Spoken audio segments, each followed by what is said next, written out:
Cette conférence va maintenant être enregistrée. Bonjour à tous, merci de nous retrouver pour cette nouvelle session Ray 4A que l'on va modérer comme à l'habitude avec Guillaume Baudry de Nancy et Clément Delmas à Toulouse. Et on a la chance aujourd'hui d'avoir Théo Pelzel dans le Lariboisière qui va nous parler d'IRM cardiaque dans le diagnostic de cardiomyopathie chez les patients insuffisants cardiaques. Merci beaucoup Théo d'avoir accepté cette invitation. Hello, hello, merci beaucoup Clément, Guillaume. Je suivais comme spectateur Rei 4A et je trouve que c'est un super projet collaboratif. Donc un grand bravo à vous deux et à toute l'équipe. Et ravi de partager ma passion pour l'IRM cardiaque. Et on va le voir, on va être vraiment sur un objectif didactique, d'explication de l'interprétation de l'IRM cardiaque pour qu'on puisse vraiment capturer le maximum d'informations à partir des images, des comptes rendus. Et on va progressivement aller vers des chiffres dans le monde de la cardiomyopathie. Alors tout d'abord, cette présentation va se reposer sur les recommandations internationales portées par la SCMR, donc la Société américaine d'IRM cardiaque. Donc vous avez ici les deux dernières recos. On les a traduites en français assez récemment avec mon collègue Aurélien Bustin de Bordeaux. Donc vous pouvez les télécharger gratuitement en open access en version française. Tous mes internes sont dessus. Si vous voulez y jeter un coup d'œil, être un peu plus détaillé sur cet aspect IRM, n'hésitez pas. Enfin, avant de rentrer dans le vif du sujet, si vous voulez vous intéresser à l'imagerie cardiaque et à l'IRM, les radiologues et les cardiologues se sont mis ensemble, c'est quand même chouette que de le souligner, et ce polycopier est la référence, tamponné SFR-SFC. J'ai eu le plaisir d'y participer avec d'autres cardiologues, moitié de radiologues, moitié de cardiologues. C'est vraiment un beau support, très explicatif, beaucoup d'iconos. Pareil, je vous le recommande vivement. Allez, on attaque le vif du sujet et je vous propose non pas de vous parler tout de suite de cardiomyopathie, parce que c'est souvent le piège qui est fait quand on fait un topo d'imagerie, c'est d'attaquer d'emblée par la pathologie. Le problème, c'est que quand on commence d'emblée par une pathologie sans comprendre les outils utilisés, les séquences IRM, eh bien, il y a une distance qui reste présente et finalement, on ne s'approprie pas vraiment les concepts. Ainsi, je vous propose, à travers une métaphore, de revisiter les bases de l'interprétation de l'IRM cardiaque sur le début de ce talk, pour ensuite appliquer les outils que vous aurez découverts, réactivés sur les cardiomyopathies. En fait, c'est la métaphore d'une boîte à outils. Et cette métaphore, vous allez voir qu'en fait, elle a énormément de sens. C'est l'idée que une séquence d'IRM, on va en reparler, ciné-IRM, T1 mapping, rehaussement tardif, vous avez déjà entendu ces termes, c'est finalement un outil précis, comme un marteau, un tournevis, etc. Et donc, avant de vous parler de CMH, CMD, amylose, co, on va déjà voir ensemble le rôle de chaque outil. Avant de monter une maison, à quoi sert un marteau? Enfoncer un clou. À quoi sert un tournevis? Faire tourner la vis, etc. Et une fois qu'on a nos outils en place, vous verrez qu'on sera beaucoup plus fort pour mettre du sens sur les pathologies en elles-mêmes. Ainsi, je vous présente les 6 outils que nous allons utiliser aujourd'hui pour le diagnostic de cardiomyopathie. Bien évidemment, aujourd'hui, on va se concentrer, c'était un peu un filigrane dans le texte, sur les cardiomyopathies non ischémiques chez l'insuffisant cardiaque. D'abord, la ciné-IRM. Ciné-IRM, c'est la seule, on va le voir, qui est en mouvement. Vous voyez que ça ressemble un peu à l'échographie, sauf qu'on y voit vraiment quelque chose à chaque fois. Petite blague pour nos collègues échographistes connectés. Ensuite, la cartographie T1 ou en anglais T1 mapping, le CV mapping pour le volume extracellulaire, extracellular volume, le rehaussement tardif, le T2 mapping et le T2 étoile mapping. Voilà. À travers ces 6 outils, on va être capable de poser un diagnostic. Je vous propose donc dans cette première partie du topo de voir chacun de ces outils et de voir ce qu'on en attend. On est parti. Je vous présente la séquence ciné-IRM, qui est donc une séquence dynamique. Vous reconnaissez ici les petits axes avec le ventricule gauche, le ventricule droit. Ventricule gauche, ventricule droit, les deux piliers de la mitrale, vous voyez qu'on voit quand même très bien. On a ensuite ici les coupes long axe, qui ressemblent aux coupes apicales, mais qu'on dit en échographie, mais qu'on dit long axe en IRM, avec ici la coupe 3 cavités, oreillette gauche, ventricule gauche, aorte. Ici, la coupe 4 cavités, ventricule gauche, oreillette droite, ventricule droit. Et la coupe 2 cavités, ventricule gauche, on voit bien les deux piliers, l'oreillette gauche. Je vous fais l'affront de les réannoter, mais c'est pour qu'on soit vraiment très au clair et très à l'aise sur tout ce qui suit.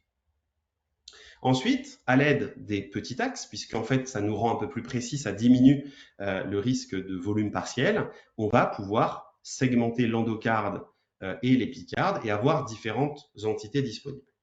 Les deux principaux paramètres utilisés en routine clinique sont la mesure de la FEVG. Vous savez que l'IRM cardiaque est l'un des examens de référence pour cela, qu'on dira altéré à moins de 50%, et le volume du ventricule gauche télédiastolique. Attention, vous voyez que le seuil de 100 ml par mètre carré n'est pas le seuil de l'échographie cardiaque, 71, 75 ou 79 ml par mètre carré en fonction de la technique et du sexe. Pourquoi? Parce qu'en fait, on ne mesure pas exactement la même chose et la définition de l'endocarde en IRM n'est pas la même. Donc j'insiste sur ce point, c'est un premier message majeur. C'est que quand vous avez un résultat d'IRM cardiaque qui vous dit volume télédiastolique du VG à 87 ml par mètre carré, en fait c'est normal. Alors que si vous êtes sur vos cut-off de cardiologue en échographie cardiaque, vous dites « Ah mais je ne comprends pas, il le trouve dilaté ». Donc attention, premier écueil extrêmement important dans le dialogue qu'il y a entre le cardiologue clinicien échographiste et l'imageur qui fait de l'IRM cardiaque. Enfin, on peut calculer l'HVG, l'hypertrophie ventriculaire gauche en termes de masse VG. On y revient un petit peu plus tard. Alors, le ventricule gauche, vous connaissiez. Le ventricule droit. Le ventricule droit, c'est l'une des entités les plus difficiles à évaluer en cardiologie, on le sait. L'échographie cardiaque présente des vraies limites. Avoir une bonne échogénicité pour bien voir le bord libre, le caractère opérateur dépendant, on le sait. Ce n'est pas si simple que cela d'évaluer un VD en écho. Regardez ici en IRM. Vous voyez en rouge l'endocarde du ventricule gauche, en vert l'épicarde du ventricule gauche, et puis segmenté en jaune ici par un algorithme d'intelligence artificielle. L'image que vous voyez là, il n'y a pas eu du tout d'application de la main humaine, pour le coup, c'est le logiciel Circle, peu importe. Eh bien, vous voyez qu'on a parfaitement une délimitation, une segmentation du sous-endocarde du ventricule droit, nous donnant volume télédiastolique, volume télésystolique et des fonctions. Ainsi, retenons que la FEVD sera dite altérée à moins de 45%. Je vous rappelle que c'est la référence et qu'elle est plus sensible que le TAPS ou le S' tricuspide, fonction longitudinale stricte mesurée en écho qui peuvent être pris à défaut, alors que la FEVD rend compte d'une fonction globale et notamment d'un éventuel phénomène d'hypokinésie de la paroi libre du VD, comme on le voit sur les extensions VD d'infarctus inférieur par exemple. Le volume télédiastolique du VD, là aussi, attention, chez la femme, plus de 100 ml par mètre carré, chez l'homme, 110 ml par mètre carré. Enfin, l'analyse segmentaire précise. Je voudrais vous présenter cette image. Petit clin d'œil au professeur Jérôme Garrois-Massy, auprès duquel j'ai pu me former pendant 1 an. C'est auprès de lui que j'ai commencé à apprendre l'IRM cardiaque et cette image vient de lui et je tenais absolument à lui faire un clin d'œil pendant ce topo. C'est un patient qui a une dysplasie arythmogène du ventricule droit et vous n'êtes pas habitué à voir cette image. Elle n'existe pas en échographie. Je voudrais vous la présenter. C'est ce qu'on appelle la 3 cavités droite. Vous avez ici l'oreillette droite, ici la veine cave inférieure, ici la veine cave supérieure. Ici, on voit très bien les feuillets de la tricuspide. Et regardez comme c'est beau. On voit l'ensemble du ventricule droit qui est complètement déroulé de la sorte, de façon à pouvoir parfaitement analyser sa cinétique. Ici, la valve pulmonaire, l'artère pulmonaire derrière, et puis là, l'aorte qui n'a rien à voir avec l'histoire jusqu'ici. Et en fait, vous voyez qu'ici, on a un aspect en accordéon, je ne sais pas si vous le voyez, comme si ça faisait des petits micro-anévrismes en accordéon, une vraie akinésie de la paroi inféro-basale ici, un anévrisme sous-infundibulaire. On a des critères ici très évocateurs de dysplasie arythmogène du VD. Ainsi, retenez, et j'espère vous en convaincre ici, la force de l'IRM cardiaque dans la caractérisation des troubles de la cinétique segmentaire. L'oreillette gauche en IRM, bon, c'est pas ce qu'on a inventé de plus incroyable, mais on peut le faire. On n'est pas mieux que l'échographie, pour être tout à fait honnête, à mon sens, avec une mesure de la surface en 4 caves, en 2 caves, permettant à l'aide de cette formule de mesurer le volume de l'oreillette gauche, avec cette fois-ci des seuils identiques à ceux de l'échographie. Là encore, ce n'est pas quelque chose qu'on met forcément en routine dans le compte-rendu, mais dans un contexte d'insuffisance cardiaque, ça reste intéressant. On en a fini pour les ciné. Jusque-là, on n'est pas mal à l'aise, puisqu'on est finalement sur des notions de morphologie, de fonction, de dilatation. On reviendra tout à l'heure à l'hypertrophie avec ses plus de 12, 15 mm, 13 mm en fonction des contextes pour parler d'HVG ou de CMH, on y revient. Et maintenant, on passe dans un monde un petit peu plus dense et j'aimerais qu'on le voit ensemble. C'est une entité qui est très importante, le T1 mapping. Je suis sûr que vous en avez déjà entendu parler, dit T1 mapping natif, avant injection de gadolinium. Cependant, c'est une entité qui n'est pas si simple que cela et j'aimerais qu'on la voie ensemble. Tout d'abord, il est important d'en retenir la norme. Je donne ici des résultats, si vous travaillez sur une IRM, à 1,5 Tesla. Attention, à 3 Tesla, d'autres résultats seraient à retenir. Mais restons sur 1,5, à la Riboisière notamment, et sur pas mal de centres, nous travaillons à 1,5. La norme à retenir est entre 850 et 1050-1100 millisecondes. Moins de 850 millisecondes, on va y revenir, ça doit nous faire évoquer des diagnostics, c'est pas normal. Plus de 1050, plus de 1100 millisecondes, ça doit aussi nous faire évoquer des diagnostics sur lesquels on va revenir. Pourquoi le 1050 ou le 1100? Parce que ça augmente avec l'âge, lié à la fibrose interstitielle diffuse. Retenez que la norme est inférieure à 1050 à moins de 65 ans et plutôt à 1100 après 65 ans de façon un petit peu globale et grossière. Qu'est-ce que c'est que ce T1 mapping concrètement? En fait, vous voyez ici, on fait 3 coupes petits axes, dont là je vous en ai présenté une. J'ai le ventricule gauche qui est ici, les 2 piliers de la mitrale, ici le ventricule droit. Je vais placer une roille dans le ventricule gauche, dans l'épaisseur du myocarde, d'au moins 1 cm² comme nous le préconisent les recommandations pour assurer une stabilité de notre mesure. Et là, j'ai une mesure en millisecondes, comme nous venons de le voir. Cette mesure, c'est une signature tissulaire. Cela nous permet de dire, est-ce que c'est de l'eau, est-ce que c'est de la fibrose? C'est une signature tissulaire. Quand je donne des cours à mes internes à la RIB, je leur dis, c'est un peu comme si vous jouiez au qui est pour deviner qui est la personne. Donc là, le diagnostic, c'est l'amylose ACMH, mais là, il faut deviner un individu. Le T1 mapping vous donne la couleur des yeux, par exemple. C'est un élément qui ne signe pas forcément à 100% qui est le diagnostic à rechercher, mais vous donne une indication phénotypique, on y revient. Donc, je ne rentre pas dans des détails d'IRM en parlant de relaxation longitudinale, transversale, etc. Retenez juste que c'est un élément de signature tissulaire. On commence par une première entité, c'est le T1 mapping bas. Quel diagnostic à évoquer? Vous allez voir que dans les cardiomyopathies, ça va être extrêmement intéressant. Évoqué devant un T1 mapping à moins de 850 millisecondes mesuré dans le septum interventriculaire. Eh bien, j'aimerais qu'on retienne ensemble qu'il y a 2 substances, et seulement 2, qui donnent une valeur de T1 aussi basse. 1, le fer, et 2, le gras. Ainsi, j'aimerais qu'on retienne ensemble que le fer et le gras permettent d'entraîner une diminution du T1 qui va être extrêmement évocatrice. Bah, vous me voyez venir. Le gras, on sait que c'est impliqué dans la maladie de Fabry, cette accumulation de sphingolipides intracellulaires. Et enfin, le fer, l'hémochromatose. Retenez ainsi que un T1 de moins de 850 millisecondes dans le muscle cardiaque est en faveur d'une maladie de Fabry ou d'une hémochromatose. Facile, très intéressant, très puissant en termes de diagnostic, on y revient. À l'opposé, si j'ai un T1 mapping qui est élevé, j'aimerais que vous reteniez une chose, on le voit un petit peu avec cette courbe entre ici en ordonnée le T1 et en abscisse le CV, il y a une relation très proche, proportionnelle entre la valeur de T1 mapping et le volume extracellulaire. C'est très lié. Ainsi, plus mon volume extracellulaire augmente, plus j'ai des dépôts entre les myocytes et plus le T1 mapping augmente.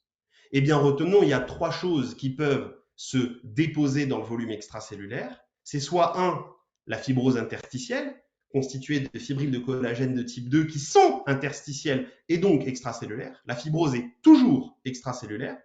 Et 2, les dépôts amyloïdes. Retenons que les dépôts amyloïdes sont, par définition, extracellulaires. 3e entité, l'œdème. L'œdème myocardique est toujours extracellulaire. Ainsi, toutes les pathologies qui peuvent donner de la fibrose, l'amylose, l'œdème sont à risque de donner un T1, un ECV élevé. Cependant, le T1 mapping a des limites. C'est-à-dire que cette augmentation du T1, pendant des années, on a fait l'hypothèse que ça permettait de traduire une augmentation du volume extracellulaire. Sauf que quand on mesure le T1 natif, il y a aussi les vaisseaux.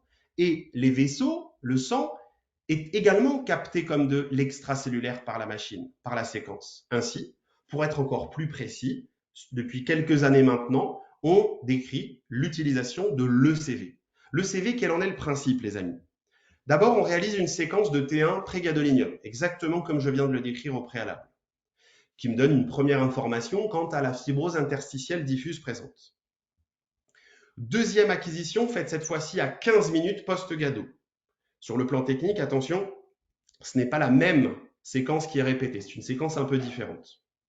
Et enfin, regardez cette formule qui est à connaître, qui comprend 5 paramètres, 2 paramètres mesurés en prégadolinium, c'est-à-dire ici la mesure du T1 natif du myocarde et du T1 du sang pré-myocarde, 2 mesures du T1 post-gado de façon analogue, le T1 du muscle cardiaque post-gado et du sang post-gado.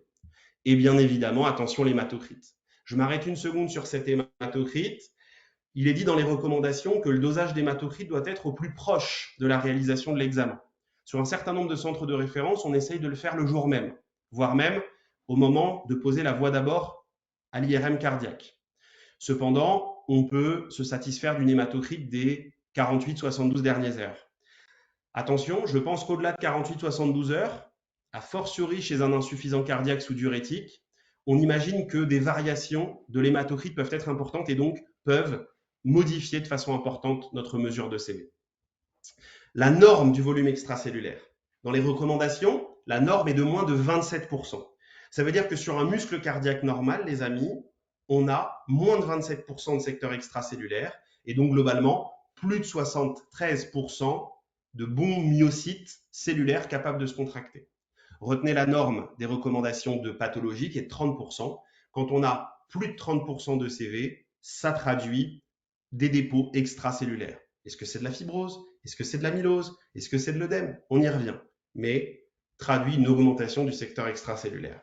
Et à l'aide de certains logiciels, on peut alors avoir un mapping ECV permettant de localiser des zones avec une augmentation de secteur extracellulaire ou au contraire une atteinte diffuse.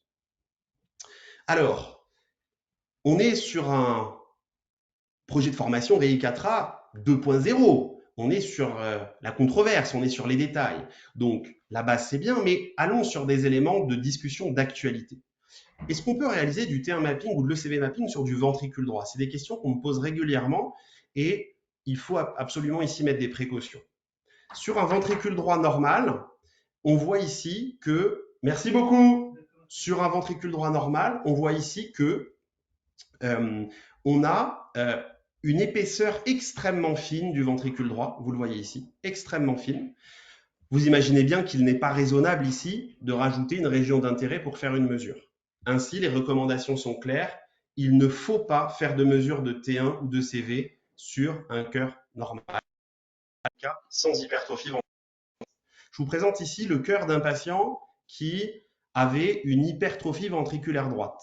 En pratique, pour la petite histoire, c'était notamment un patient chez qui il y avait une suspicion d'amylose cardiaque. On peut alors, s'il y a au moins 5 mm d'épaisseur, en théorie, avec beaucoup de précautions, on zoome, etc., mettre une ROI dessus et chercher à l'interpréter. Alors, je vais être très clair. À mon sens, on peut le faire à une visée de recherche. Cependant, dans une démarche d'évaluation diagnostique en routine clinique, je pense que de tenir compte, dans un compte-rendu, d'une valeur de T1 ou 2 CV mapping du VD élevé, serait une erreur. Pour le moment, nous ne disposons pas de l'innovation et de la robustesse suffisante pour dire il y a des dépôts de fibrose dans le VD avec robustesse avec cela. Donc, je pense que c'est une controverse qui est salvatrice puisqu'elle va nous pousser à nous améliorer techniquement, mais pour le moment, pousse à beaucoup de précautions. On en a fini avec le T1 mapping et le CV mapping et on passe maintenant à quelque chose de beaucoup plus simple. On va se relax un petit peu, la cartographie T2 ou T2 mapping. Le T2, vous vous souvenez, de vous souvenir un petit peu de l'externat, le T2 est très lié à l'eau. Eh bien, c'est ce qu'on va utiliser, c'est un dogme. Retenez que en cas de présence d'eau dans le myocarde, autrement dit d'œdème myocardique, eh bien le T2 mapping va augmenter. Ainsi, on va pouvoir, exactement comme le T1 mapping, mettre une petite région d'intérêt dans le muscle cardiaque et on va pouvoir avoir une mesure en millisecondes. Retenez que la norme est de moins de 40 millisecondes et qu'on parlera d'œdème myocardique à plus de 50-55 millisecondes. Entre 50 et 55, petite zone grise. Au-dessus de 55, il y a de l'œdème.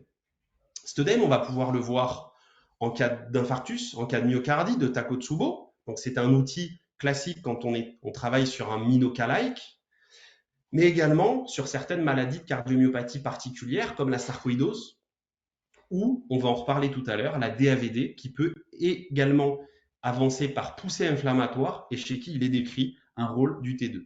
De façon analogue, l'amylose AL, plusieurs publications récentes montrent la valeur pronostique du T2 mapping traduisant la part d'inflammation myocardique et donc d'activité de la maladie. C'est quand même extrêmement intéressant. Donc, on a dit que le T1 mapping, c'était la couleur des yeux. Et bien là, c'est en fait de dire est-ce que la personne que je recherche, elle a des lunettes ou pas. On est encore dans un argument de plus phénotypique pour caractériser notre tissu. Petite précaution, lorsque l'on fait du T2 mapping, c'est toujours avant l'injection de gadolinium, c'est important. C'est-à-dire qu'une fois que le patient est injecté, et notamment vous avez vu le rehaussement tardif, si vous vous posez la question seulement dans un deuxième temps de l'intérêt d'un T2 mapping, c'est trop tard pour cet examen. Une fois que l'injection est faite, c'est trop tard.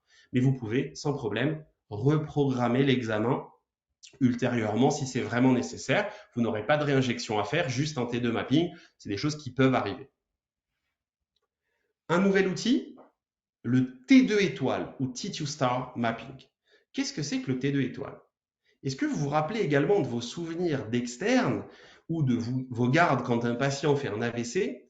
Sur une IRM cérébrale, on fait également un T2 étoile. Et vous vous souvenez qu'en cas d'hémorragie, il y avait un hyposignal en T2 étoile. En fait, ce que j'aimerais que vous reteniez, c'est que le T2 étoile est spécifique du fer.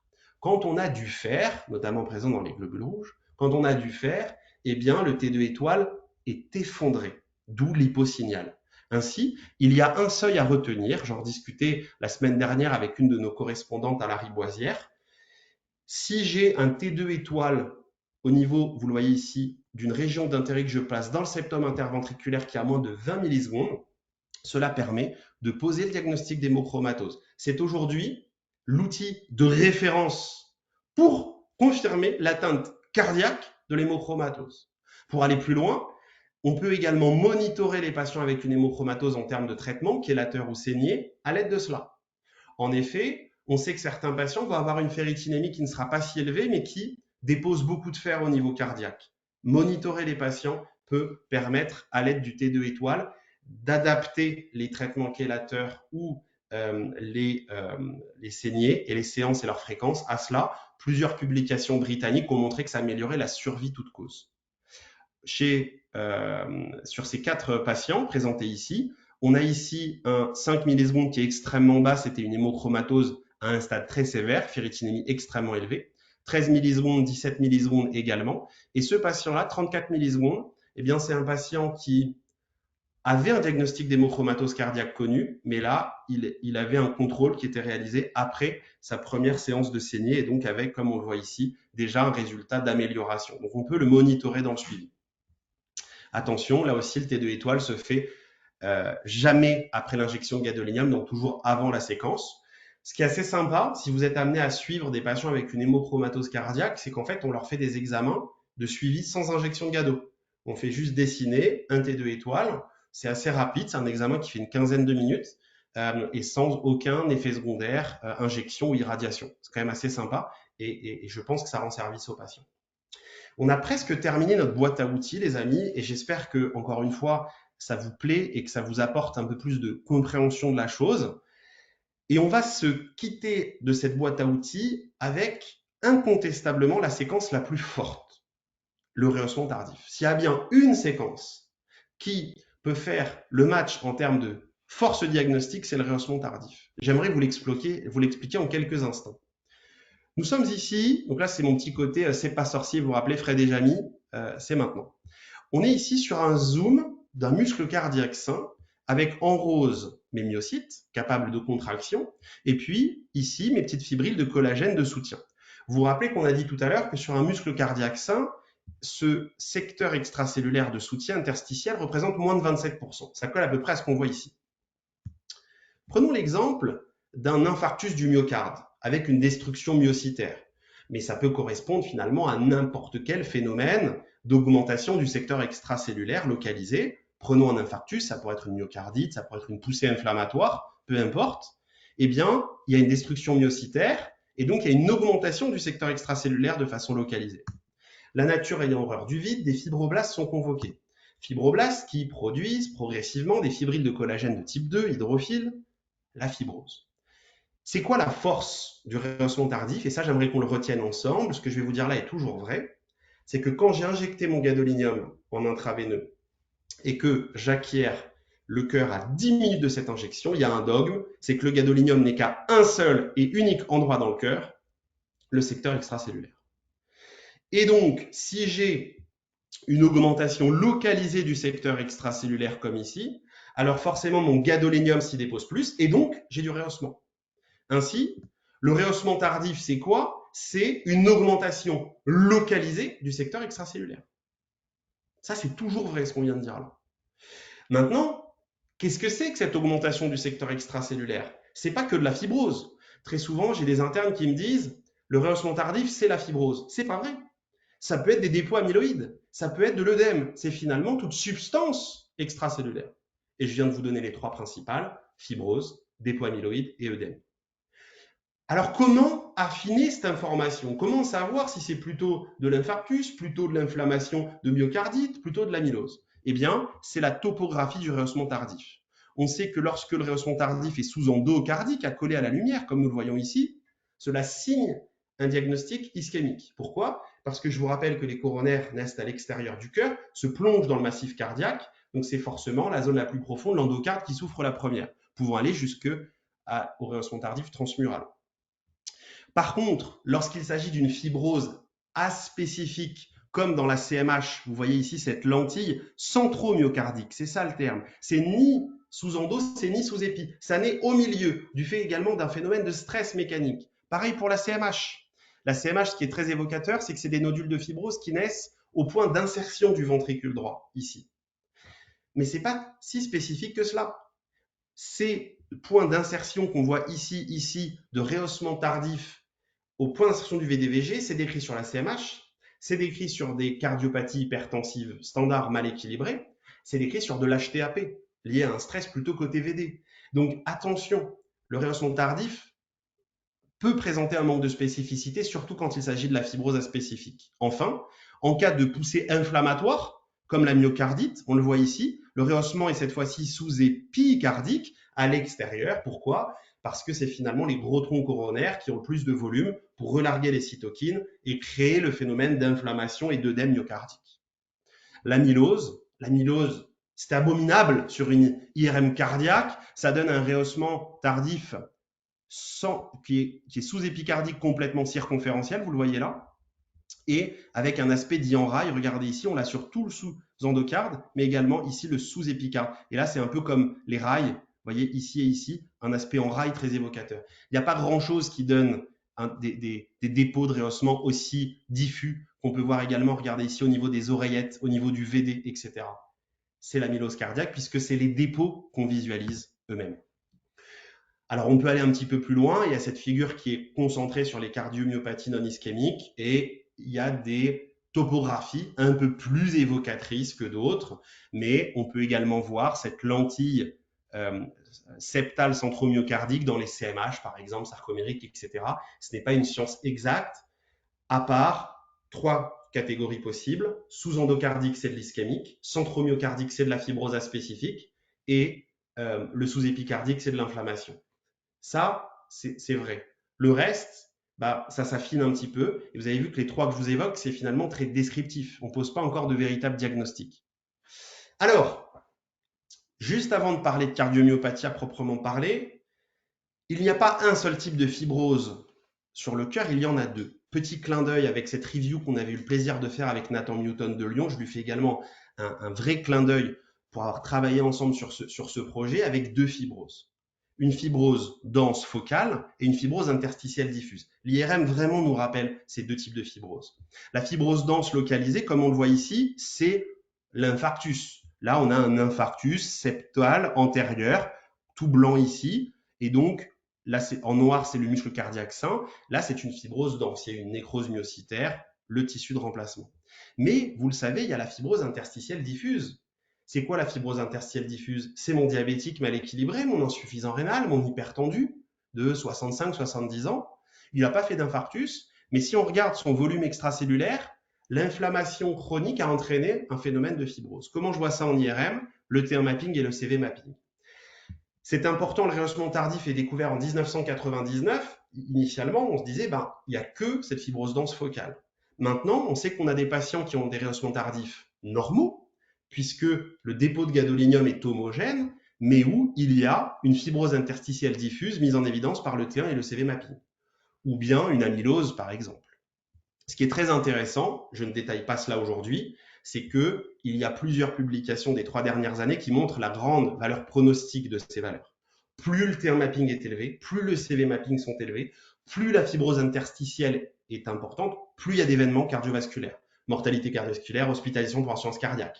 Et cela, quelle que soit la FEVG, quelle que soit la présence d'un rehaussement tardif ou pas. Donc ces entités-là sont des marqueurs pronostiques puissants et vont faire partie de nos prochaines recommandations, de nos prochains outils de stratification pronostique, c'est une certitude. Après cette petite mise en bouche, et encore une fois, j'espère qu'elle vous a plu avec la boîte à outils, on a un peu ouvert nos chakras à la précession de spin de l'IRM cardiaque. Attaquons maintenant de façon précise les cardiomyopathies non ischémiques et on va réutiliser les outils qu'on a vus ensemble. Alors, c'est quoi ces cardiomyopathies avec un regard d'IRMiste? D'abord, la CMH hypertrophique, on le sait, pour parler de CMH, il faut une épaisseur de la paroi du VG de plus de 15 mm ou de 13 mm dans un contexte familial. Ces critères sont les mêmes en écho et en IRM. Là, on a 3 grands diagnostics à traquer, la CMH sarcomérique, l'amylose cardiaque, qui peut se présenter sur un versant CMH, mais pas toujours, on y revient, et la maladie de Fabry, vous vous rappelez tout à l'heure du T1 mapping à moins de 850 millisecondes. Attention, un point très important, c'est le fait qu'il puisse bien évidemment s'agir d'une simple cardiopathie hypertensive vieillie. Et on en reparlera tout à l'heure, ce n'est pas toujours simple d'en faire la distinction. Cardiomyopathie dilatée, attention, ça c'est très important, pour parler de CMD, il faut avoir un VG dilaté. On a dit qu'en IRM, c'était plus de 100 ml par mètre carré. Mais je me permets de rappeler que pour parler de CMD, il faut une altération de la FEVG. Dans les dernières recos de l'ESC, si vous avez simplement un VG dilaté à FE préservé, ce n'est pas une CMD, c'est un VG dilaté à FEVG préservé qui peut correspondre à un début de cardiomyopathie dilatée ou simplement à un sportif, etc. etc. J'insiste sur ce terme, c'est un point sur lequel j'insiste beaucoup avec mes internes et qui, je pense, est important avant de poser l'étiquette de CMD sur le front d'un patient. La dysplasie arythmogène du VD, on ne va pas en parler en grand détail, mais c'est un VD dilaté, une dysfonction VD et des troubles de la cinétique. Un diagnostic pas simple, celui de la cardiomyopathie restrictive, avec une maladie de surcharge, un ventricule gauche, un ventricule droit, qui parle peu, souvent en termes de caractérisation tissulaire, de grosses oreillettes. L'écho est en général très importante sur le plan fonctionnel pour traduire ce phénomène de restriction, notamment sur le profil mitral. L'amylose cardiaque peut se présenter de la sorte, l'hémochromatose, la sarcoïdose ou bien le syndrome hyperéosinophilique dans un contexte d'hyperéosinophilie, authentifié souvent au-dessus de 1500 de PNE avant de voir quelque chose sur le cœur, important de le resignaler. La non-compaction du VG, si vous ne l'avez pas vu passer, il y a eu un State of the Art Task Force sur la non-compaction du VG qui a été présenté là il y a 2 mois dans le JACC Imaging et qui insiste sur le fait que probablement on pose trop de diagnostics de non-compaction du VG, que dès qu'il y a une hypertravéculation, on dit c'est non compacté. On n'a pas le temps d'en détailler trop là-dessus, mais méfiance sur ces diagnostics de non-compaction. Et je vous invite à regarder, c'est Stefan Peterson qui est le leader de ce projet, qui donne les critères de Peterson, très intéressant. Le Takotsubo, c'est pas le sujet, on est dans un contexte évocateur de Minoka. On les déroule les unes après les autres, on voit un petit peu les points clés de l'IRM, et puis après on échange avec Clément et Guillaume. La CMH sarcomérique, ciné-IRM, vous le voyez ici, on est sur des petits axes, et c'est quand même, je voulais insister sur cette image très jolie pour montrer à quel point on peut finement adresser la topographie de la CMH, et vous voyez ici qu'on voit clairement qu'il y a une hypertrophie qui prédomine ici en antéroseptal, ici, et c'est quand même intéressant de voir, de mesurer précisément cette zone, et puis vous connaissez la classification de Mayron, ici on peut quand même l'adresser avec beaucoup de facilité. Là encore, ce plus de 15 mm pour poser le diagnostic de CMH. Alors, le rehaussement tardif dans la CMH sarcomérique. D'abord, ce chiffre-là, je pense qu'en tant que clinicien, il faut l'avoir en tête. 50% des CMH sarcomériques ont un rehaussement tardif. C'est beaucoup, mais ça veut dire qu'une CMH sarcomérique génétique, prouvée, n'a pas encore, au moment de son évaluation, de rehaussement tardif, ou n'en aura pas. C'est pas anodin. Et donc, ça veut dire une chose, ça veut dire que c'est pas parce que j'ai une IRM cardiaque d'un patient hypertrophié qui n'a pas de rehaussement tardif que c'est pas une CMH sarcomérique et que moi, je plaide à fond. On en rediscutait avec Philippe Charon il y a quelques mois pour réaliser de façon systématique dans ces bilans de la génétique pour comprendre un petit peu ce qui se passe chez ces patients. Retenez que fréquemment, c'est dans la zone la plus hypertrophiée que le rehaussement tardif apparaît, très très souvent le cas. Les topographies peuvent être variées. Vous voyez ici un patient qui n'en avait pas. Ici, on a un rehaussement tardif qui est centromyocardique. Vous voyez ici que le sous-endocarde, le sous-épicarde est bien respecté. Là aussi, là aussi. Rehaussement tardif quand même assez cogné. Et là, le grand classique, les 2 points d'insertion du ventricule droit sur le VG. Vous voyez que là encore, je suis centromyocardique, je suis au milieu de mon muscle cardiaque. Et puis, vous voyez qu'il y a des atteintes un peu plus complexes. Là, c'était sur une hypertrophie au niveau du septum antérieur. Et vous voyez que là, ça donne un aspect un peu compliqué à évaluer. Parfois, d'autres séquences peuvent aider. C'est pas inintéressant, le rehaussement tardif sur la CMH, puisque je vous rappelle que dans les recommandations, grade 2B, il est intéressant de regarder le rehaussement tardif pour s'orienter sur l'éventuelle pose d'un défibrillateur, sur le risque rythmique. C'est les dernières recos de l'ESC 2022 qui mettent ce seuil de plus de 15% de rehaussement tardif en grade 2B dans la stratification pronostic du risque rythmique ventriculaire. C'est très intéressant. On manque un tout petit peu d'evidence-based medicine et d'études randomisées, mais on y travaille avec des collègues et je suis persuadé que dans les prochaines années, on utilisera l'IRM cardiaque des cardiomyopathies pour stratifier le risque rythmique. C'est une certitude. Si on va un petit peu plus loin, la ciné-IRM permet également d'identifier la présence d'une obstruction sous VG. Vous avez ici le ventricule gauche, ici l'oreillette gauche, ici la valve mitrale, ici la valve aortique et l'aorte. Et vous voyez ce noir ici, ce qu'on appelle un vide de signal bordé d'un renforcement de signal en blanc, traduit une accélération. En fait, c'est notre aliasing en IRM. Et donc là, on voyait de façon classique, sur un bourrelet sous-aortique, une obstruction sous VG qui est plus ou moins associée à un SAM. Attention, un grand dogme en IRM cardiaque, l'IRM n'est pas bonne pour quantifier les accélérations.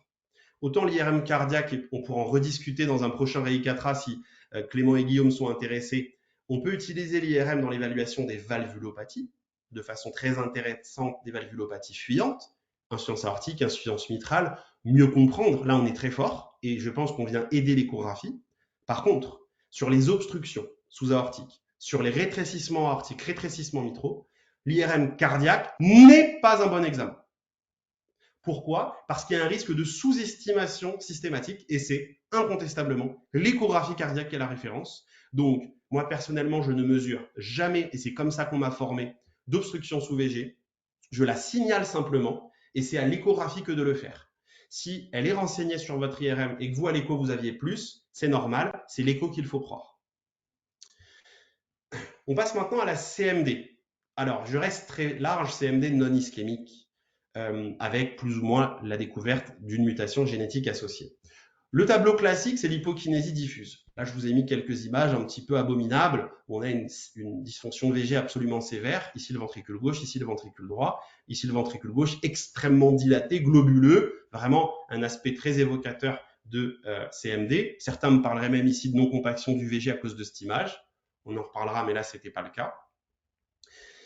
Mon message important sur cette slide, c'est l'idée que parfois, on peut avoir des troubles de la cinétique asymétriques qui pourraient nous faire croire à tort à une cardiomyopathie ischémique. Dans les séries, c'est 20 à 25% des CMD non ischémiques qui ont en fait une hypokinésie qui n'est pas du tout diffuse, mais avec une hypokinésie qui prédomine en latéral, qui prédomine en septal, etc., etc. Attention, ça veut dire que lorsque vous faites votre écho et que vous avez une cinétique qui est asymétrique, ne dites pas « Ah bah c'est sûr, c'est un infarctus latéral, etc. » On fait bien évidemment la coronarographie. Tout bilan de dysfonction VG doit avoir la coronarographie de principe. On peut discuter d'un coroscan, etc. Mais nous, en tout cas, sur notre centre à la Riboisière, toutes les dysfonctions VG ont la coronarographie. Mais gardez les chakras ouverts pour aller chercher d'autres choses. J'insiste sur ce point. En fait, en termes de cinétique, tout peut se voir. Ne portez jamais de diagnostic uniquement sur la cinétique pour dire que c'est ou que ce n'est pas ischémique. En termes de rehaussement tardif, vous voyez qu'il y a un peu moins de rehaussement tardif dans les CMD que dans les CMH sarcomériques, de un quart à la moitié des patients tout de même.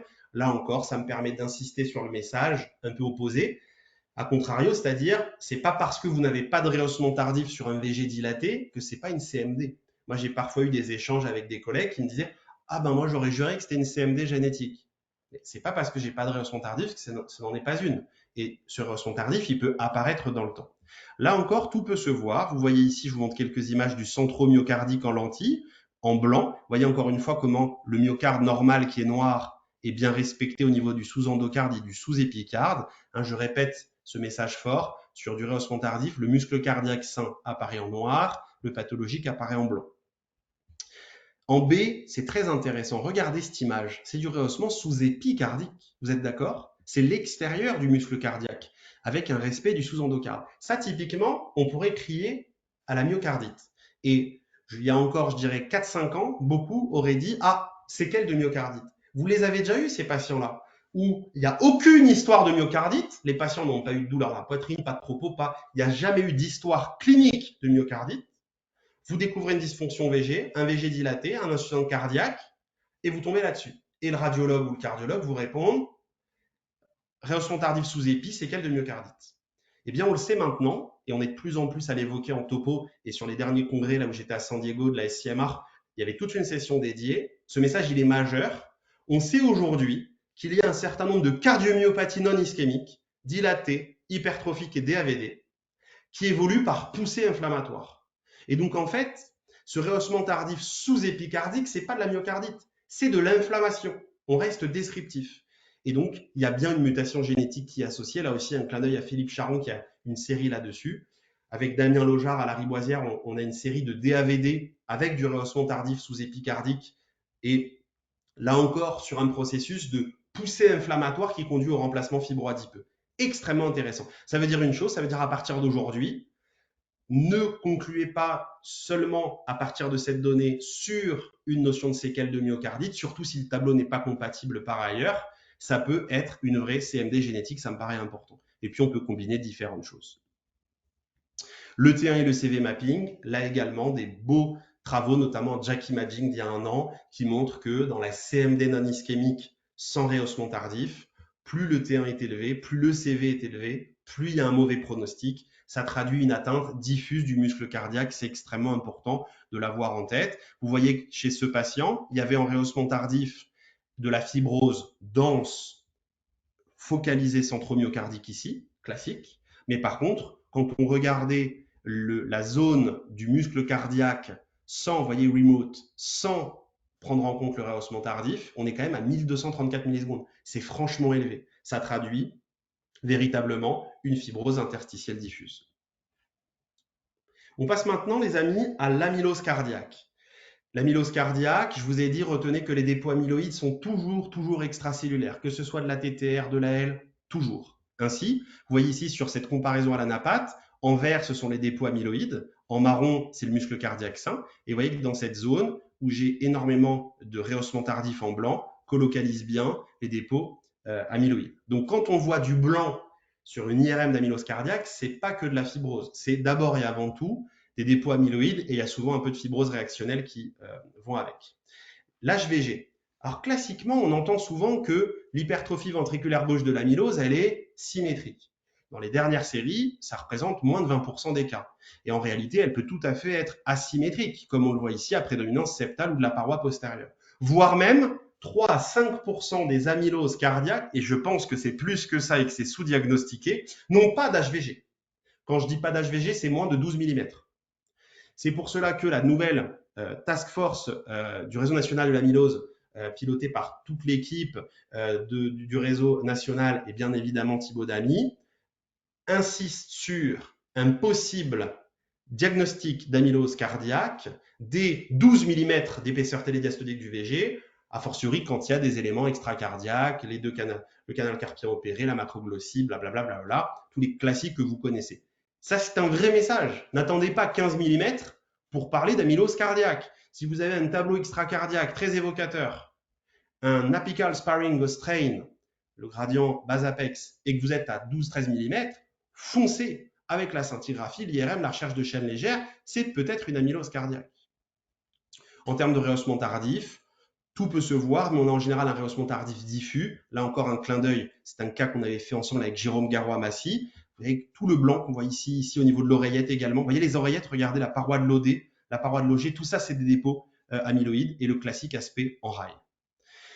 Un autre point, c'est que le T1 mapping et le CV mapping vont traduire les dépôts amyloïdes. Cependant, un petit cas particulier que j'aimerais que vous reteniez, vous voyez que ce patient qui avait bel et bien une amylose cardiaque avait un T1 mapping qui était finalement pas très élevé, 1089 millisecondes, donc moins de 1100. Regardez le rehaussement tardif correspondant. Et l'ECV nous raccroche le diagnostic. C'est quelque chose qui est bien décrit dans la littérature, que moi j'ai vu déjà plusieurs fois à la Riboisière, des amyloses vraies, et notamment parfois des amyloses AL, qui ont un TR mapping qui n'est pas si élevé que ça, et un ECV mapping franchement élevé ici à 57%. Quelques mots de maladie de Fabry. La maladie de Fabry, on en a parlé, des dépôts de gras intracellulaires. On fait donc une ROI à l'intérieur et on a une suspicion devant un T1 qui est bas de Fabry. J'avance un tout petit peu, hop, pour tenir les délais. L'hémochromatose, on en a parlé. Et juste avant de se quitter, je voudrais vraiment rappeler la précaution à avoir suite à cette task force récente d'il y a 2 mois sur la non-compaction du VG. Vous voyez ici un cas de non-compaction extrêmement majeur, extrêmement important. Vous voyez toute cette zone-là non compactée, on la retrouve bien ici. Vous voyez qu'en petit axe, on retrouve également de façon importante cela. Les critères en IRM, il y en a 2. Les critères de Jacquier, Cocorico, Alexis Jacquier de Marseille, magnifique European Heart en 2010, qui nous montre la mesure de la masse non compactée en violet, qui doit faire plus de 20% de la masse myocardique totale. Alors ça, c'est super joli. Le souci, c'est qu'à faire techniquement, si vous n'avez pas le logiciel qui correspond, qui coûte assez cher, c'est difficile, c'est compliqué. Mais c'est extrêmement intéressant et je pense aujourd'hui que c'est l'un des plus performants. Il faut vraiment saluer Alexis Jacquier là-dessus. Ensuite, le second, Stephen Peterson, britannique, qui, plus simple, est un dérivé des critères de Jenny en écho. Vous voyez qu'on fait le ratio de la zone non compactée en rouge sur la zone compactée. Et si elle fait plus de 2/3 en télédiastole, j'insiste parce que c'est télésystole en écho avec les critères de Jenny, on peut parler de non-compaction. Mais attention, là encore, n'hésitez pas à faire relire l'image par des référents avant de poser un diagnostic. Je pense qu'il y a une vraie surdéclaration de ces hypertraveculations. La DAVD, on en a parlé également. Je vous ai remis l'image de tout à l'heure où on voit ces troubles de la cinétique, un VD dilaté, une FEVD altérée. Et puis, un petit clin d'œil à Damien Lojar avec qui je travaille à la Riboisière pour notre petite cohorte, avec ici, vous le voyez, c'est une vraie DAVD prouvée avec des paramètres rythmo, etc. associés. Et vous voyez qu'il y a un rehaussement tardif sous-épicardique où on pourrait répondre séquelles de myocardite, mais c'est bien des poussées inflammatoires de la maladie. C'est l'inflammation qui fait le remplacement fibro-adipeux. Donc ça montre une chose, ça montre qu'on n'a pas encore tout compris, qu'il faut rester très humble devant les cardiomyopathies non ischémiques, devant leur physiopathologie. L'IRM cardiaque peut nous aider, mais en aucun cas trancher seule, elle doit s'inscrire dans un tableau plus global. Si vous avez envie de vous former en IRM cardiaque, un dernier petit clin d'œil, on a travaillé avec Jérôme Garot et Bernard Gerber de Belgique sur la traduction française. Ça nous a pris un petit moment, moi c'est un peu 1 an de travail pour tout vous dire, des recommandations européennes de l'IACVIA et ESC. Elles sont disponibles sur ce lien libre accès, complètement gratuit, téléchargeable. Moi, mes internes, ils se l'impriment pour bosser dessus à la console. N'hésitez pas, ça a été vraiment très bien fait par l'équipe de l'ESC et nous ne sommes que des traducteurs dans un objectif de diffuser un peu l'info. Merci pour votre attention. J'espère que ça vous a plu. Merci, un énorme merci Théo. C'est un super topo, hyper clair. Pour ma part, comme tu le sais, je suis nul et le terme est faible en IRM. Et tu as simplifié et mis en avant cette fameuse boîte à outils de manière hyper pratique et didactique. Donc merci beaucoup pour ça. Je t'ai coupé, Guillaume, peut-être, hein, tu voulais t'avais.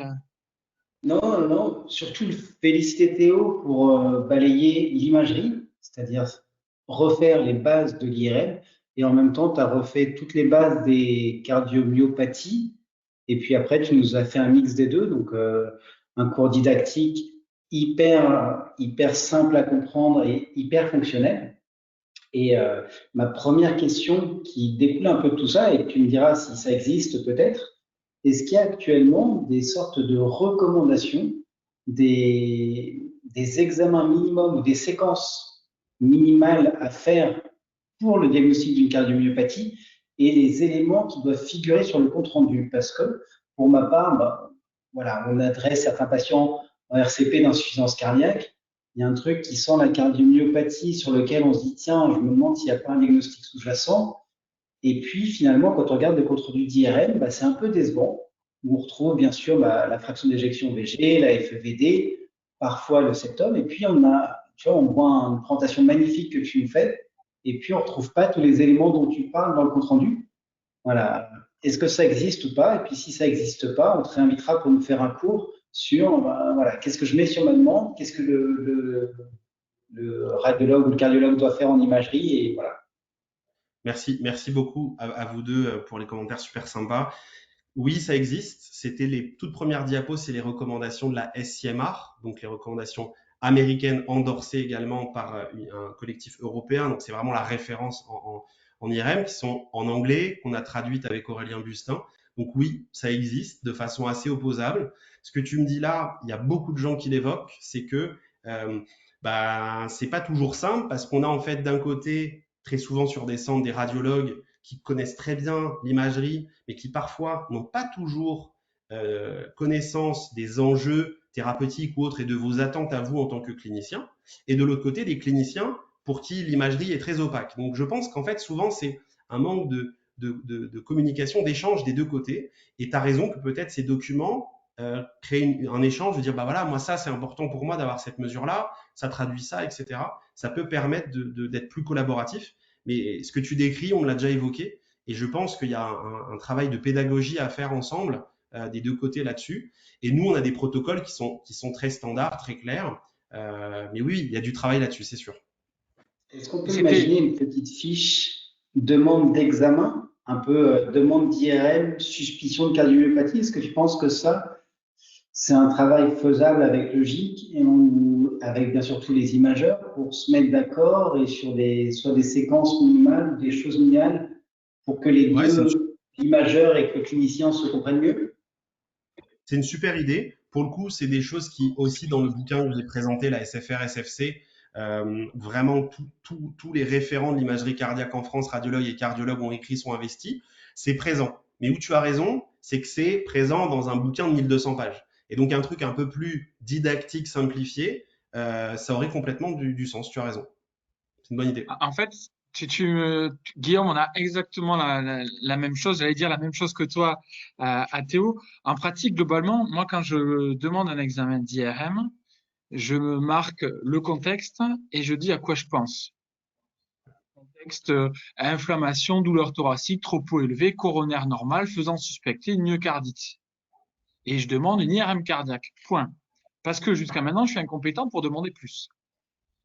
Et la réponse est hallucinante. C'est-à-dire qu'on pourrait faire regarder tous ces comptes rendus, et avec Mieux Covid, on est en train de le regarder. On a 745 malades adultes et pédiatriques. Alors, je parle même pas des pédiatriques, hein. C'est encore pire que chez les adultes.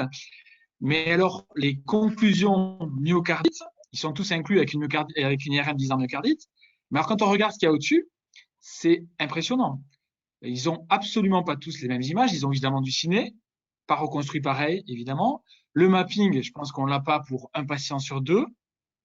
On a le rehaussement tardif, on va dire, sur 3 patients sur 4. On n'a aucune description des volumes, des FEVG, à droite comme à gauche, dans une grande majorité des cas. Donc, ça prouve un truc, c'est que certes, le clinicien n'est pas compétent, mais est-ce que c'est son domaine de compétence à avoir ou pas au stade de l'hyperspécialisation? Et surtout qu'en face, on a des équipes de radiologie ou qui sont au bord des machines qui sont pas compétents dans le domaine pour les grands des comptes rendus. C'est quand même gravissime. Moi, l'impression que j'ai, si tu veux, c'est que d'autant plus avec les différenciations à l'heure actuelle, la remise en question des phénotypes et des classifications, comme tu l'évoques, dans notamment tout ce qui est les non-ischémiques, aigus, minoca ou chroniques, on se rend compte que ce qu'on appelait myocardite, il y en a, c'est des cardiopathies inflammatoires, que dedans, il y a des formes génétiques de pathologies qu'on croyait chroniques, mais qui évoluent sous forme inflammatoire. Et l'air de rien, le fait de ne pas classifier ces patients dès le départ bloque complètement tout ce qui est recherche sur l'approche diagnostique, mais surtout sur l'approche thérapeutique et donc le pronostic de ces malades. Et c'est hyper gênant d'avoir des gens, à l'heure actuelle, on lit encore des papiers disant que les CMD, on a 30% qui sont des myocardites passés inaperçus qui ont évolué sous une forme de CMD, alors que probablement, comme tu nous l'as montré, c'est des pathologies autonomes avec des poussées inflammatoires, mais qui n'ont rien à voir avec une myocardite au sens réaction aiguë à une agression virale, par exemple. Et donc, je crois que ce que soulève Guillaume, je peux que soutenir à 2000%. c'est que peut-être il serait intéressant que les gens compétents, toi en tête, vous nous proposiez peut-être des fiches. Quand vous pensez une myocardite, il faut demander ça. Si vous faites un diagnostic de CMD à l'écho que vous voulez bilanter, il faut demander ça. Une CMH, ça. Et qu'on ait en fait des fiches standardisées qu'on pourrait diffuser par le groupe USIC, par le GIC, par REI4A, par le groupe des jeunes cardiologues, pour que, à défaut que nos générations en soient bons, celles d'après, vous y travaillez avec tes collègues, soient meilleures, et surtout qu'à la fin, on exige des réponses qui soient claires. Je vois mal adresser un patient pour un souffle à l'échographie où on me répondrait valve aortique calcifiée, FE semblant normal. Tout le reste, c'est où l'HTAP m'intéresse, les autres valves, le volume. Tu vois ce que je veux dire? Ouais, bien sûr, bien sûr. Bon, je comprends complètement et je pense que tu as raison qu'il y a un vrai travail à faire à l'échelle nationale pour harmoniser le truc, c'est sûr. Je pense qu'il y a une nécessité aussi de formation, de lien. On en discutait avec François Pontana, qui est le patron au CHU de Lille de la radio pour relancer l'interface SFR-SFC. Donc, c'est des choses qui sont en discussion. Moi, tu sais, à la Riboisière, je travaille tous les jours sur les vacations avec une radiologue. On co-signe tous les comptes rendus. Et c'est important qu'on soit ensemble. Moi, j'ai besoin absolument de ce regard, qu'on fasse ça ensemble. Mais ce qui est certain, c'est que je pense qu'il y a une vraie demande aussi de la part des radiologues de cette interaction, de dire ce qu'on attend. Et moi, tu vois, typiquement, dans les échanges que j'ai pu avoir avec les radiologues sur la Riboisière, on fait un staff par mois où ils viennent systématiquement, tous les internes, tous les seniors, la chef de service, etc. Et il y a une vraie curiosité, une vraie demande de se maintenir à jour. Je pense qu'il y a de la pédagogie à faire des deux côtés et qu'il y a de la bonne volonté malgré tout et qu'on va y arriver ensemble, clairement. Mais tu as raison, on a encore du travail. Mais je voudrais aussi vraiment insister sur le fait que c'est pas simple l'IRM cardiaque. Je pense, et moi tous les jours, il y a une grande humilité. J'ai fait 1 an chez Jérôme, j'ai fait 2 ans à Hopkins. Il y a des situations qui sont parfois difficiles. Ça m'arrive de temps en temps d'envoyer les images à Jérôme ou à mon patron Hopkins pour avoir un deuxième avis. Voilà, c'est pas facile. C'est un examen qui n'est pas simple et qui demande aussi, je pense, de travailler sur le fait qu'on en parle plus. Et l'objectif aussi pour moi aujourd'hui, tu vois, c'était de montrer que c'est quelque chose qu'on peut comprendre. C'est pas un truc, tu es dans une tour d'argent où tu es seul à comprendre. Il faut absolument, moi je demande à tous mes collègues à la RIB d'ouvrir les images, d'aller voir les réponses tardives. Si je réponds myocardite, je veux que mes internes ils la voient. Et s'ils la voient pas, qu'ils me challenge. Tu vois. Et je pense qu'on peut comme ça créer des gatekeepers pour nos patients. Et cet objectif de transmission, de formation, pour moi, est une obsession. Juste pour préciser, pardon Clément, juste pour préciser, quand on dit radiologue, je pense que le terme qu'on veut utiliser, c'est plus imageur, parce que on n'est pas là du tout pour rentrer dans un débat où voilà, on s'était imageur versus clinicien, et c'est vrai qu'on va un peu rapidement des fois. Sinon, vous allez me faire avoir des problèmes, les gars. Hein. C'était pas l'idée. Hein. Voilà, non. Clairement, je pense que ça suscite tellement d'envie et quand on voit les images, quand on voit les présentations, quand on est en congrès, on a tellement d'espoir d'aller toujours plus loin. Et c'est vrai qu'on se dit, voilà, c'est magnifique, cette technologie, ça peut nous apporter tellement, et que parfois on reste un peu sur notre faim, parce qu'on a l'impression que nous, cliniciens, c'est un peu ce que disait Clément, on ne sait pas l'utiliser et on ne sait pas faire les bonnes demandes, que parfois on est peut-être un peu loin de l'imageur. Et moi, j'ai eu la chance de discuter des cas complexes, justement, où on avait monté une RCP cas complexe à Lyon avec des internistes, des imageurs. Et c'est magnifique parce que rien que sur la discussion des examens, quand c'est un peu complexe, de se replonger dans les examens, etc. Donc, c'est peut être utile pour tous les patients. Mais par contre, d'avoir cette proximité avec nos collègues quand il y a des questions difficiles, de les appeler même avant l'examen. Alors, bien sûr, voilà, en routine, ça va être difficile. Mais je pense que pour des cas complexes, ça vaut vraiment le coup. Et puis, bien sûr, l'appel à un ami, si besoin aussi, c'est toujours une bonne chose. Ce qui est important, surtout, c'est déjà d'avoir une notion de quelles images, quelles séquences on doit essayer d'avoir. Parce que comme tu nous l'as fait remarquer à plusieurs reprises, nous, on le voit déjà, c'est que des fois, tu te dis, bon, j'ai parlé de myocardite, ils vont me faire ils vont me faire du mapping T1, T2 quand même, et dire osement tardif, bon, à la fin, tu l'as pas. Alors tu dis merde, j'aurais dû le marquer. En même temps, est-ce que c'est vraiment ça qu'il faut faire parce que je sais pas trop. Et puis, si tu veux un deuxième avis sur des images, parce que comme tu le dis très bien, toi qui en fais beaucoup, des imageurs qui en font moins souvent, ben, c'est logique, comme pour n'importe quoi, qu'ils aient besoin de temps en temps ou qu'on ait besoin nous de rediscuter les images. Si t'as pas les séquences, ben t'as pas les séquences. Et donc c'est là où c'est important ces possibilités de fiches.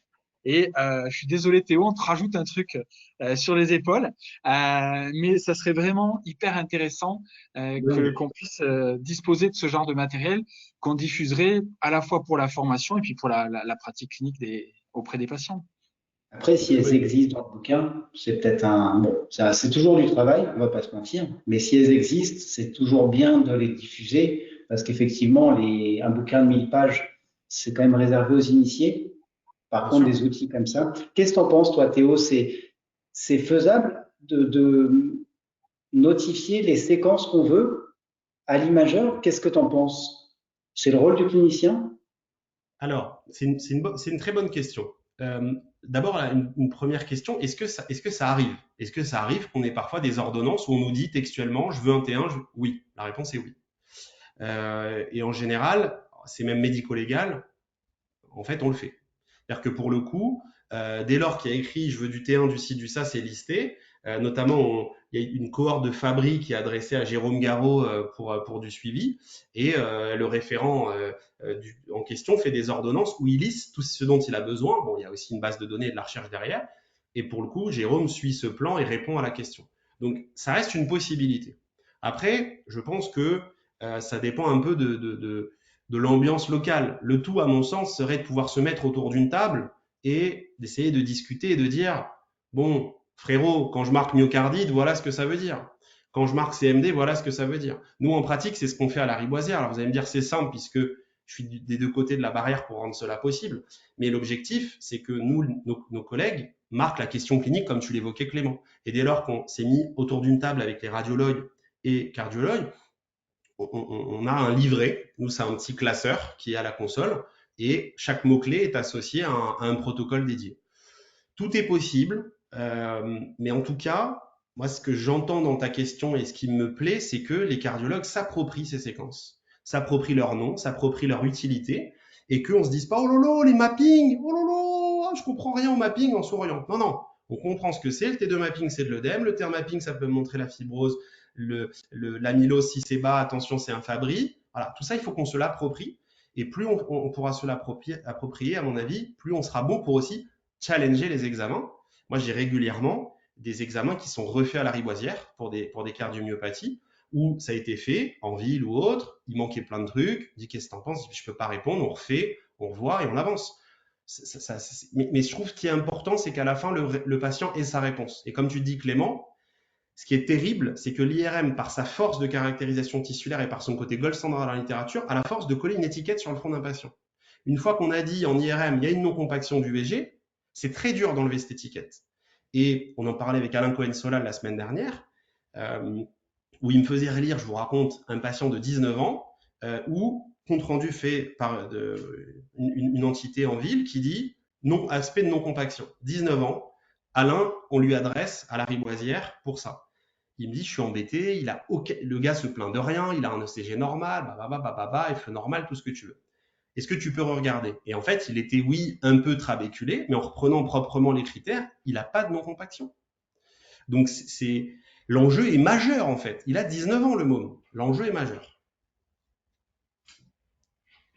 On est complètement d'accord. Et on pourra de toute façon progresser sur la caractérisation d'un certain nombre de cardiomyopathies, de présentations cliniques et phénotypiques, que quand on aura harmonisé tout ça, et en effet qu'on se comprendra entre imageurs, qu'ils soient radiologues ou cardiologues, et cliniciens pur et dur. Donc peut-être que l'arrivée aussi de docteurs juniors imageurs, qui ont quand même un gros bagage, et on espère qu'ils vont garder un bagage clinique associé, permettra d'augmenter tout ça. Merci beaucoup en tout cas Théo pour ce super topo. Et je pense qu'en effet, on a des idées avec Guillaume pour t'en proposer d'autres. Tiens-toi prêt, on va revenir vers toi. Avec plaisir, avec plaisir. Bravo encore pour ce que vous faites. À bientôt. Salut tout le monde, merci beaucoup. Merci à tous.